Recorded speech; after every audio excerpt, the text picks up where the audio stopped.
You just have to pick your reaction. You don't pick what happens to you, but you do pick your reaction every day, and things that are external don't define you. You define everything around you.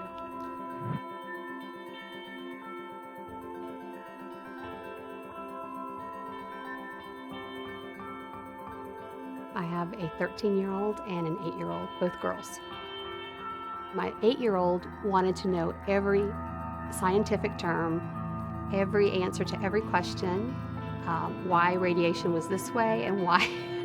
Amazing. It was just very caught up in the process and what was going on and what was going to happen after. My 13-year-old was very funny in the sense of, Mom, please make sure you put your wig on. She wanted me to look okay.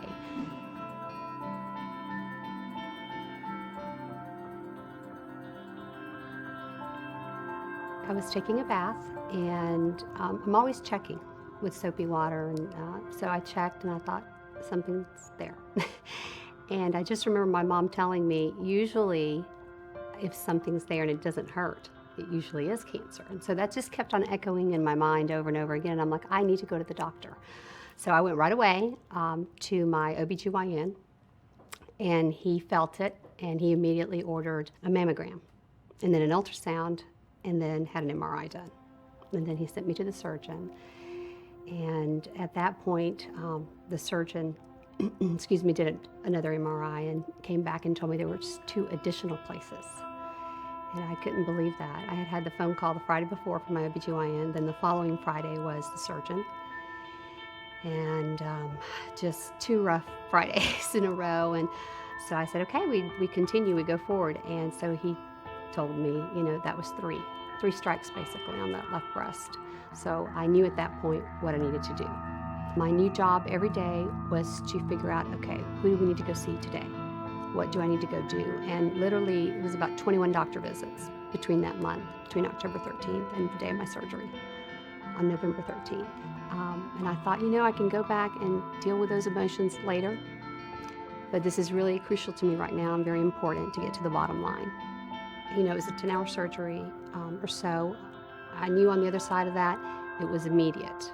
There was something to show for the surgery. Chemo, on the other hand, I could not control what chemo would do to my body. And that was very frustrating because I really like to know, A plus B equals C. And I'm very goal-oriented and solution-oriented. So chemo was probably one of the hardest things. My body was not was rejecting it. I was getting a very high fever after every chemo, and it really scared me when the infectious disease doctor showed up and says, you look fine, but we're continuing to check. And we came to the consensus that my body was just reacting to the chemo.